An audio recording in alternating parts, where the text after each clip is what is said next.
It is second Saturday, 10 a.m. You godless whores know what that means.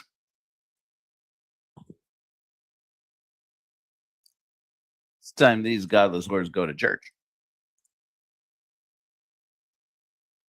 We're going to get people coming in here in a minute. I just wanted to thank all of you for making this journey with us. And I wanted to tell you a little bit about, well, we're not going to recap much of what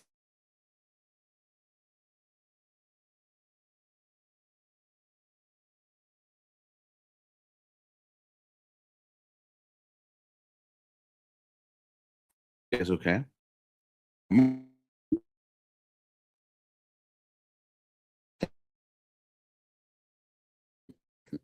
We may have to pause and re-enter for re-entry.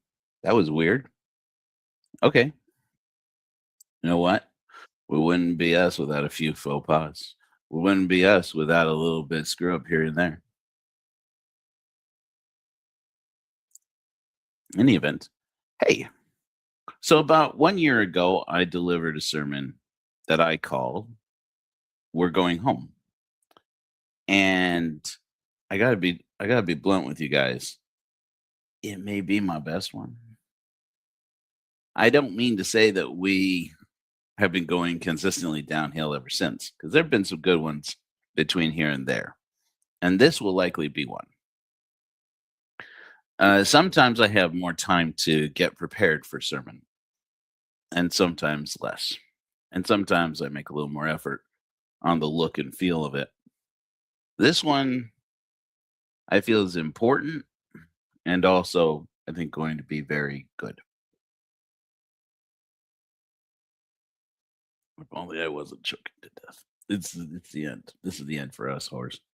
So, in any event, as you know, the story of We're Going Home is the story of the Korihor sigil, where this concept and idea of the symbol you see up in the corner of your screen came from. You see, it's built on the story of Apollo 13. And I gave another sermon similarly based on another scene, a scene from the movie about Apollo 13. Whereas the original one, hello, the original sermon was about the mission itself. Well, we're going to do it again. We're going back to it and to the mission itself. And I believe that we are about to get into something that is quite timely for our country, for our people, and frankly, for godless people from all over. Hello, hello, friends. Looks like we're getting some people from YouTube. We got some people coming in from. Oh, we got some bots. That's fun. Is everybody bots so far? We got any humans? Well, welcome to you bots. The bots and humans are all welcome. And so, okay, cool. That's cool. Hey, thank you very much for showing up, Dave. Cool beans. So I'm going to show you. I was going to just start with our opening hymn, Godless Hymn, as we're going home.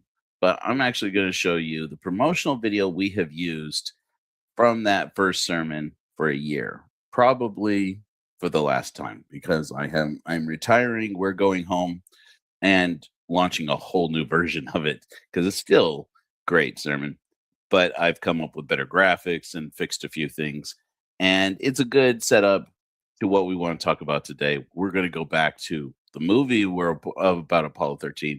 We're also going back to the story, and I want to tell you about a real American hero by the name of Ken Mattingly. If you don't know, well, you're about to know. So, we are the Church of Korihor, spiritual community for godless people, and we're going home. I want to tell you the story of the Korihor sigil, or the Koaz. That's the symbol of the Church of Korihor. Now, we're a church for godless people, so it's probably no surprise that this story, it's kind of geeky. In April 1970, Apollo 13 was on the third mission to land on the moon.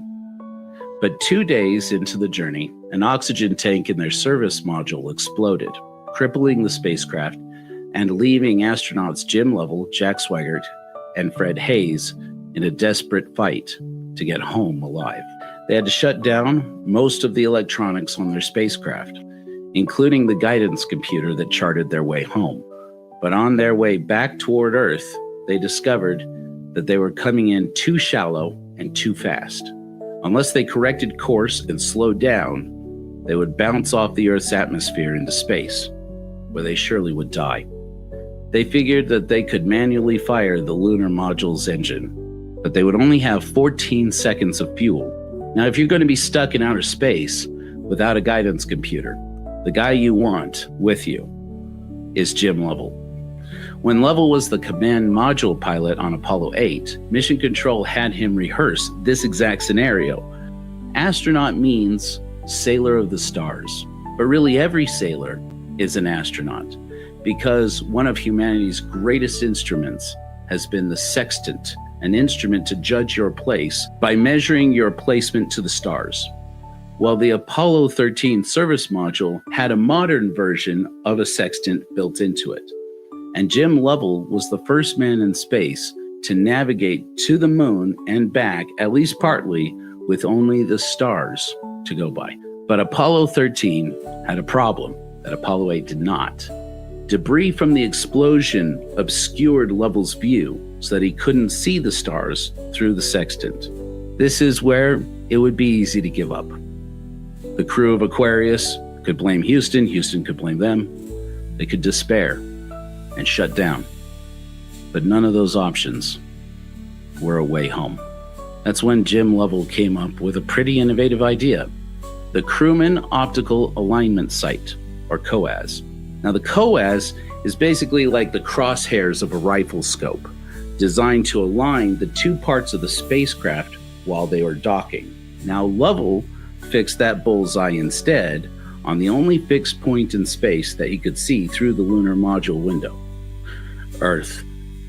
They chose the Earth's terminator line, the line between the day and night sides of the Earth, as the reference point, keeping the Earth's terminator line lined up in the COAS, with Jim controlling the yaw and the burn and Fred manning the pitch and Jack timing the burn on his watch.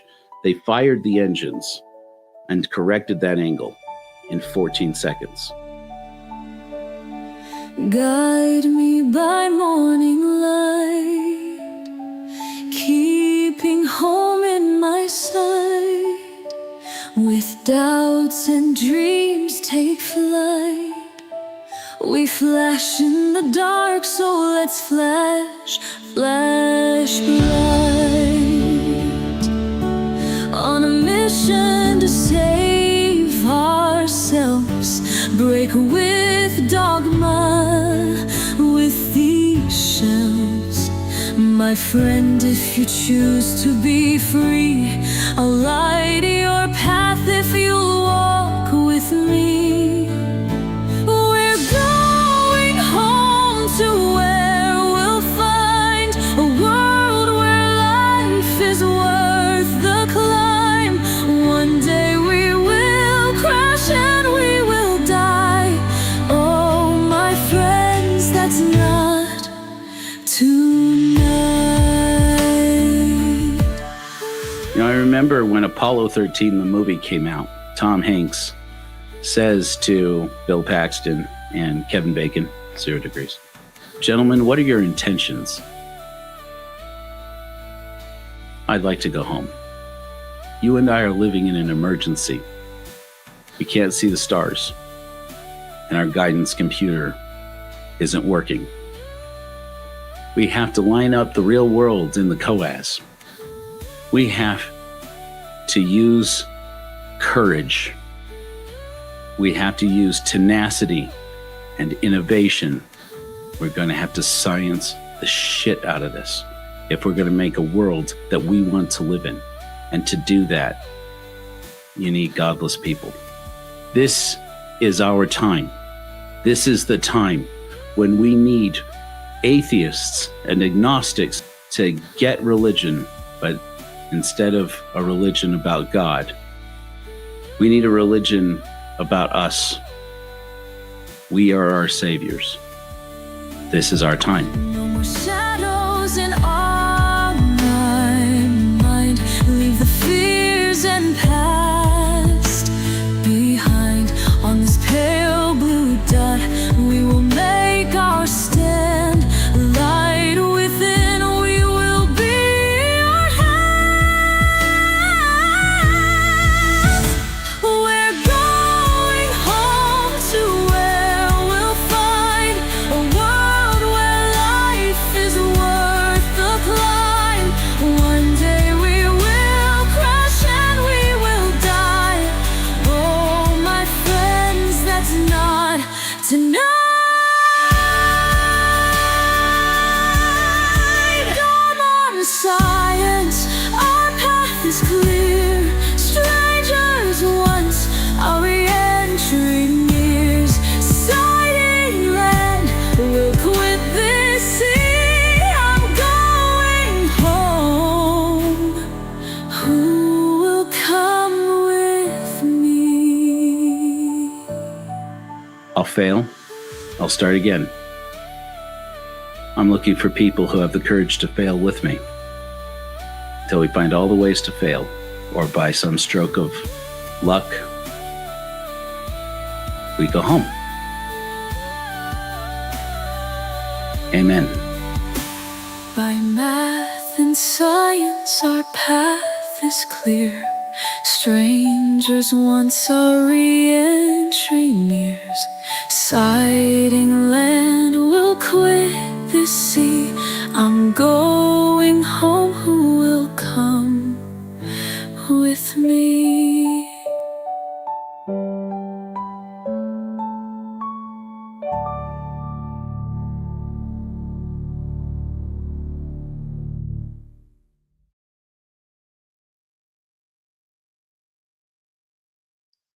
Pretty tough to beat. I want to go back over that video for a second with you, because I made mistakes, and I want to talk to you about because it's going to get us started with our sermon today. While some people tune in from all over the world, you know, we have cohorts from all over the world, and we love all of them. You know, the Church of Korahor is mainly a church Home. based out of the United States, but we are also, but you know, we have a presence all over the world. I want to tell you a little bit about this picture right here. Okay.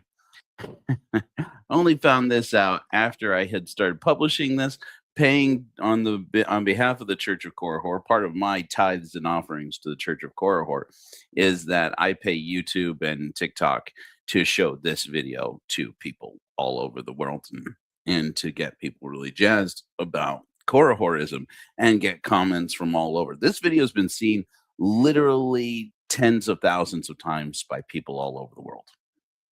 And imagine my surprise to find just a few days ago that in this line where I had said, oh, here, well, I'll just play it for you.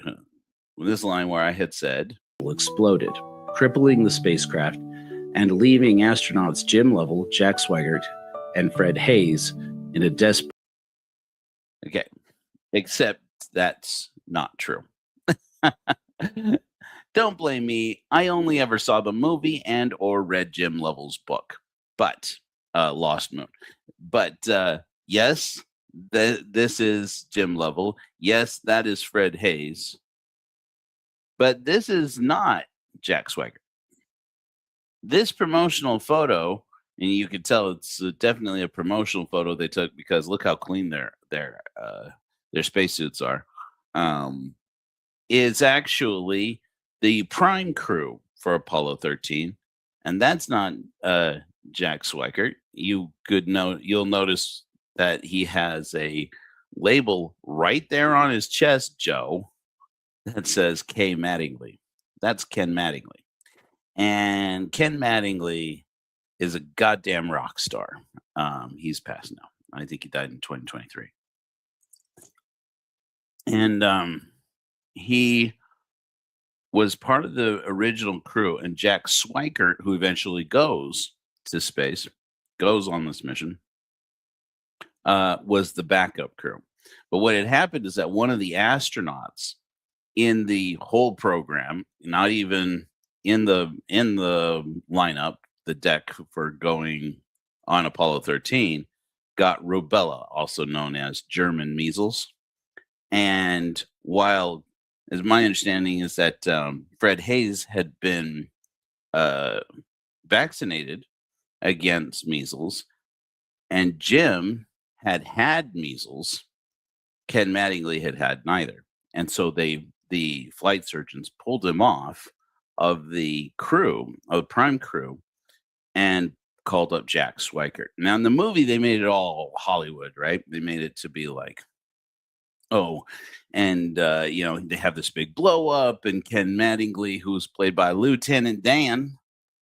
That's you have to be old to get that reference. Tells them, God damn it, I'm Jim. I don't have the measles. I'm not going to get the measles, whatever. The truth is that Ken Mattingly actually said, flight surgeons tell you're too much of a risk. You don't fly. The terrible irony of that is that the guy you see on your left there is Fred Hayes. And he actually probably shouldn't have been on the crew because he was sick. He had, not with measles, he had pneumonia. In fact, he had a really, really serious case of pneumonia. And you remember the part where the oxygen tank explodes in the story, this true story. Well, what happened there is that when that oxygen tank, these three oxygen tanks are not just oxygen for breathing. They are fuel for the whole craft because they power they power the generator that's charging up the batteries. And so when they lost one, and then because it exploded, another one because it was pretty much knocked out of service, and then lost most of their oxygen in the third tank. Basically, at that point, they were without power in space. And the thing probably that was consuming more power than anything that they were flying with at that point are the heaters inside of it. Because I don't know if you know about this, but it's fucking cold in space. And so they're out there. They don't have the kind of advanced heaters we have now because now we have graphene heaters. That's a whole other story. But back then, no, it was like warming your water heater or warming your oven, which takes an absurd amount of electricity by comparison. And their batteries, they didn't know most of the flight how much battery power they actually had. And so they shut down everything. And if they didn't have to power up anything, remember, they couldn't even power up the guidance computer, which by comparison took up very little electricity as compared to the heaters. But without the heaters turned on, Fred Hayes kind of became a heater. We talked about this in a sermon I gave last year again. Hey, Jules, it's good to see you. But it turns out, as soon as that temperature really started to drop, that Fred Hayes started to burn a fever of over 100 degrees. And so at one point, he was burning consistently. He was burning a fever of like 104. At that temperature, you're blacking out, right? You're burning brain cells at that point. You're in serious trouble. There's a moment, sometimes somewhat hilarious moment in the movie where Bill Paxton tells Tom Hanks, Fred Hayes tells Jim, and he says it burns. He says it burns when I urinate. It feels like I'm pissing razor blades. And then they make a joke about Jack Swiker. He says, I think Jack Swiker peed in my water bottle. And he's like, man, you're dehydrated. You gotta drink your water. And he's like, I've been drinking my water, same as you guys. And he says, I think that Jack Swagger peed in my water bottle and gave me the clap. That was a joke. That wasn't actually said, I don't think. But That was a joke. They always used to pick on Jack Swigert because he was the only one who wasn't married, and he was living it up. Jack Swigert apparently, wherever he went, he made sure that he had some flight attendants with him. Women apparently like Jack Swigert. Anyway, so they but the truth is it had nothing to do with Jack Swigert getting the clap, which is what? Gonorrhea? I think it's either gonorrhea or chlamydia. Anyway, had nothing to do with Jack Swigert having an STI. They would have caught that. It had to do with Fred himself having pneumonia and his body burning such high temperatures and fighting off this infection that he was dehydrating in space with no freaking heaters to warm up and get better. It's a lot harder for your body to fight off that infection when it's at that near zero temperatures. And in fact, Jim Lovell in his book talks about how probably the worst part of that whole disaster was how freaking cold it was. It was just so cold. And he was actively dying in that capsule. Well, except here's the thing. While Fred Hayes, it was definitely not good for his health to have what they were able to confirm eventually was a urinary tract infection that was moving rapidly in every hour towards a bladder infection, very serious. It turns out that the heat from his body was pretty much the only heat inside that space capsule, and to some extent may actually have been part of what was keeping his two crewmates alive. Weird, right? Oh, is that what it's called? Jules knows things. Jules, it's a good rule of thumb to remember, friends. Jules Treasures, also known Jules Gems, also known as Jules Del Sol, knows things. She drinks and she knows things. I don't know if she does drink. Anyway, so I wanted to share with you guys now another clip from the movie of Apollo 13. What I want to set it up to explain is this: Ken Mattingly wasn't sick, and he lost his chance to become the command module pilot for Apollo 13 because he hadn't been exposed to them. He had been exposed to the measles, but nobody knew if he had the measles, and there was no way for the flight surgeons to confirm whether or not he was going to get the measles at that point.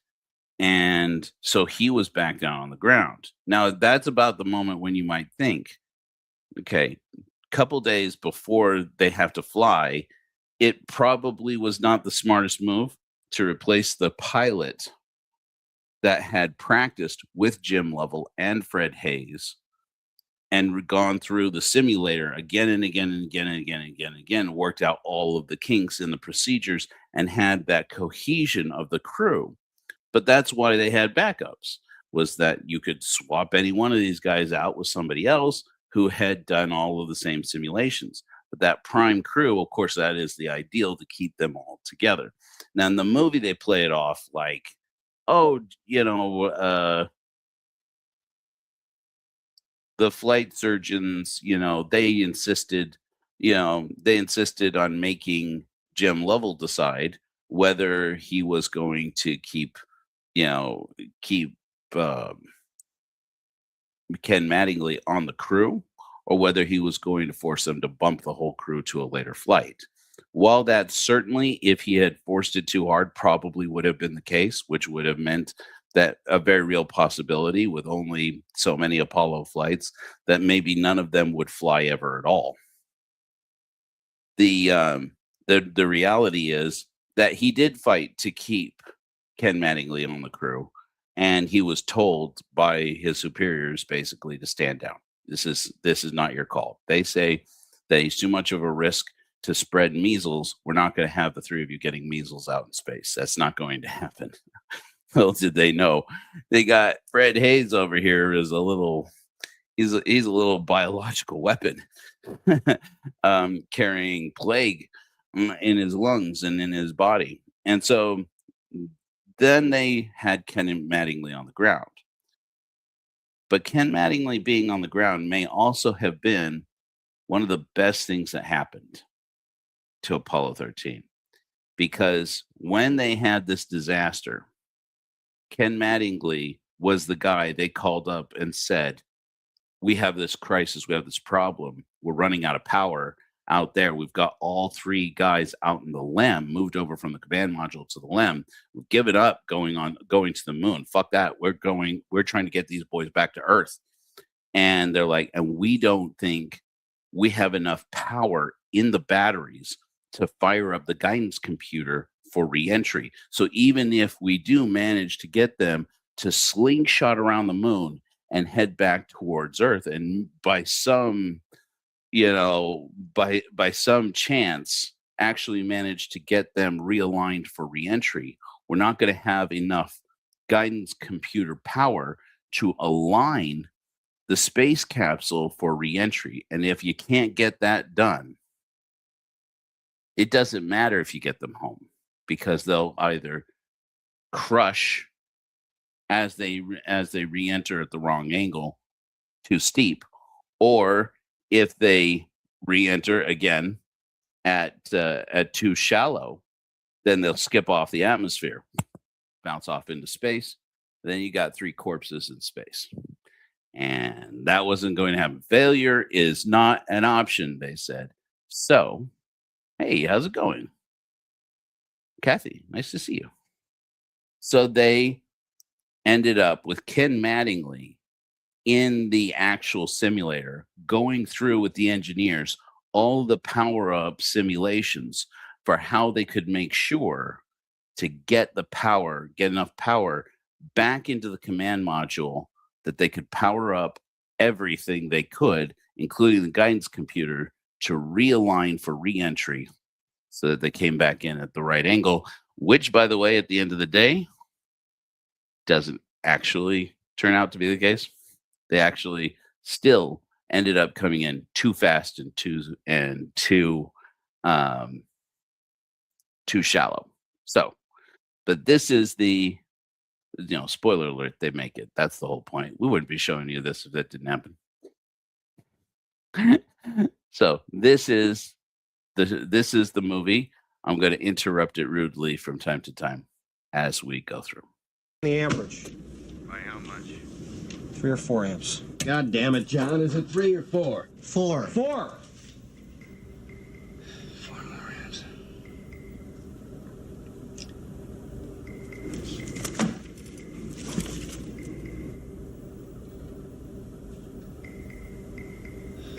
We know they have some power left in the LEM batteries, right? Yeah. We have an umbilical that provides power from the command module to the LEM. Right, it's backup for the LEM power supply. I'm listening. So, reverse it. Reverse the flow and see if we can draw these 4 amps from the LEM batteries before we cut it loose. Why can't we do that? We don't have a procedure for that, do we? You're gonna lose a lot in the transfer, Ken. Yeah, but all we're talking about here is 4 amps. I want whatever you guys got on these power procedures. Gene, they're already... No, I don't want the whole damn Bible. Just give me a couple chapters. We gotta get something up to these guys. They're working on it now. I'll call over to the simulator and get an estimate. God damn it! I don't want another estimate. I want the procedures. Now! I gotta say this, you guys. Like, Gene, I could never say his last name. Guy's a freaking rock star, right? He's not as handsome as Ed Harris, but the casting of Ed Harris, for the energy that Ed Harris brings to this role, banger, best cast person, frankly, in the whole film, and he was awesome. Tom Hanks was great. Frankly, Tom Hanks doesn't look like Jim Lovell, doesn't sound like Jim Lovell, doesn't capture any of the energy of Jim Lovell. But this guy, Ed Harris, was Gene, man. Ed Harris all the way. Oh, he was so good.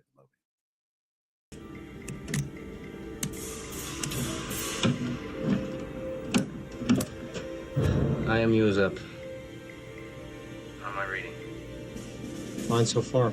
Say again. You're under the limit. Keep going. Okay. Floodlights to fixed. Okay. Bring up the guidance. Here we go. CMC out of 10 IMU. Source. CMC mode. On the computer.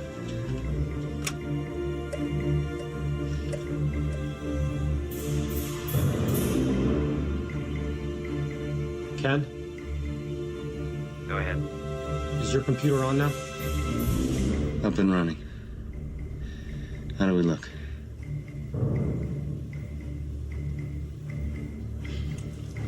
John? I think we got it, buddy.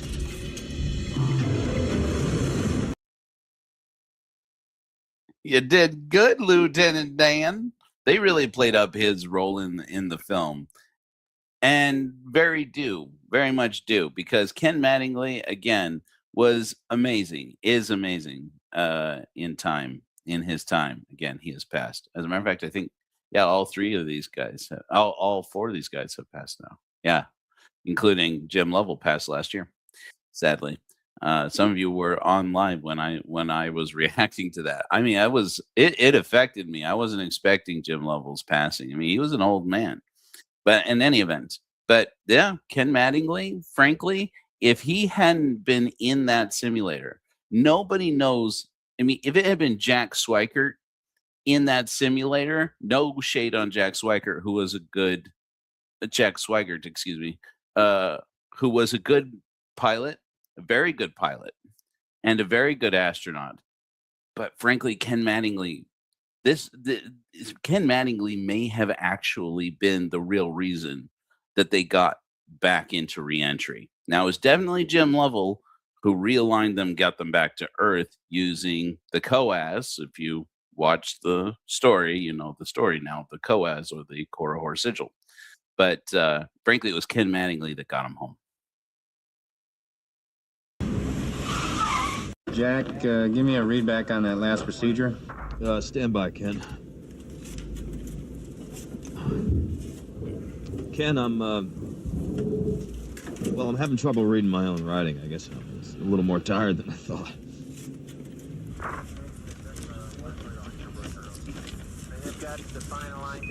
Don't worry, Jack. I'll talk you through it.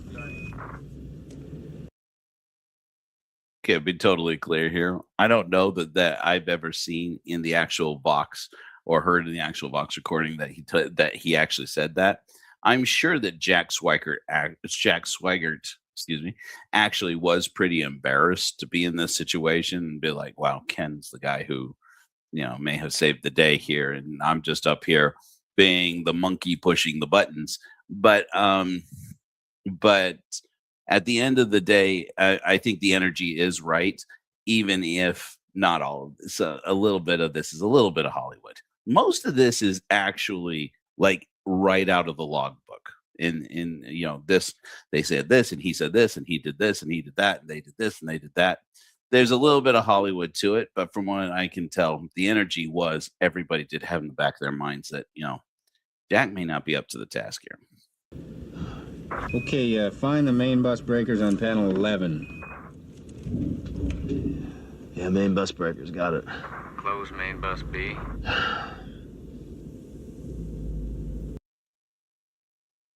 This, on the other hand, is totally accurate, terrifying. What's about to happen here?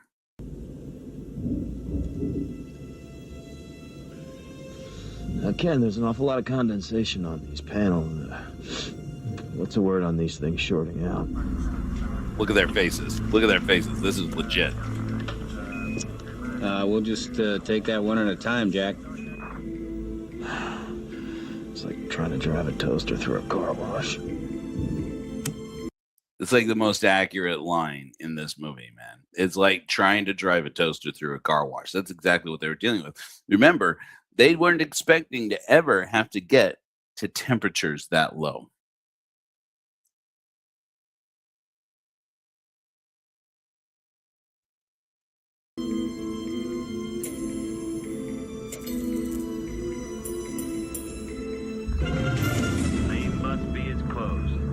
13, we're coming up on entry interface. Flight, we're still shallowing up a bit in the re-entry corridor. It's almost like they're underweight. Now, how can they be underweight? We didn't land on the moon. Rocks? That's a firm. One more thing, Jim. While Jack's working on the power-up, we'd like you and Fredo to transfer some ballast over the command module. Say again, Houston, ballast? That's a firm. Well, you got to get the weight right. We were expecting you to be toting a couple 100 pounds of moon rocks. Right. Say again, ballast? Yeah, move some shit over into there because you aren't pulling moon rocks with you. Oh, yeah. In case you forgot, Jim, we sent you to the moon and you didn't even land there. Oh, yeah. I have to take shit out of the limb and throw about 200 pounds worth of shit out of the limb and move it over into the module and just stick it, the lander, just stick it anywhere. Jeez, man. Right, Houston. Now, Jack. Yeah, go ahead, Ken. Okay, now, panel 5. Circuit breaker, caution and warning. Main B, closed. Main B, closed. Master alarm, off. Okay, Jack.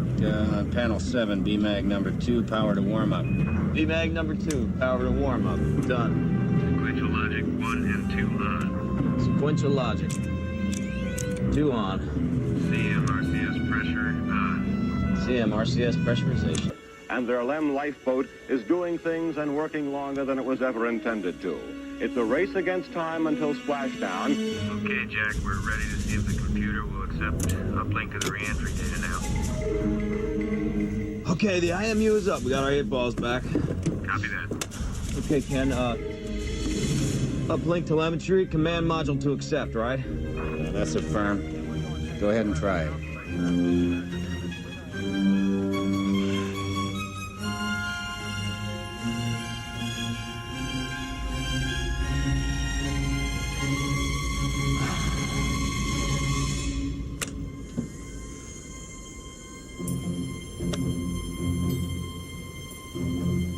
Uplink completed.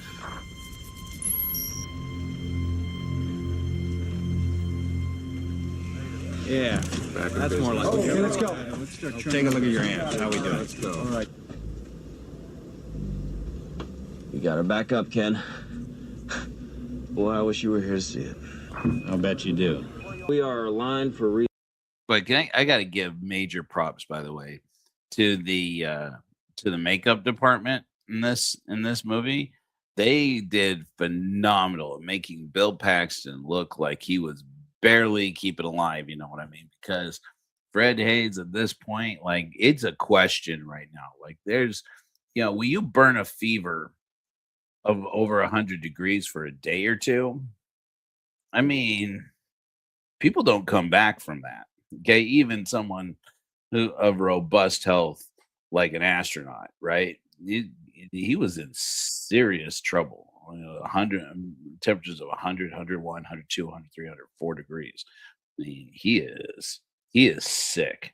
The irony being that it's Ken Mattingly saving the day down on the ground in Houston, and he, because he's been exposed to the measles, and guess what?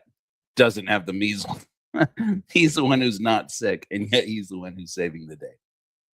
Re-entries. Jim, we're gonna need that computer re-entry program. Fred, how the batteries looking? Okay. Pad A looks good. Re-entry interface in 1 minute Pad and B. 30 seconds. No volts. Amps are okay. Pad C. Shit, no volts, only 2 amps. It may die before the main chute's open. Roger, let's tie all the batteries on a main A and main B. Flight, they're still showering a bit up there. Do you want to tell them? Am I down? Are people telling me that I got copyright strike? Is that what's going on here? Come on, after all this time, this is the one?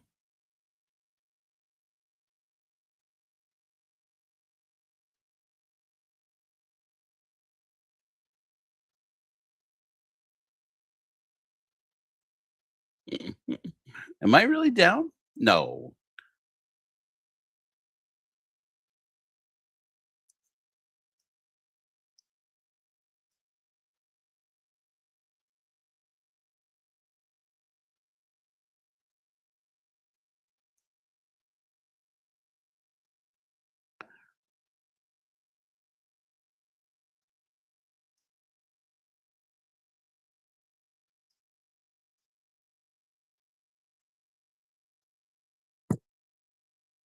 Okay, if anybody can still see me, I'm going to re-enter. I'm going to create a new live. We're going to go live again here, so just don't panic.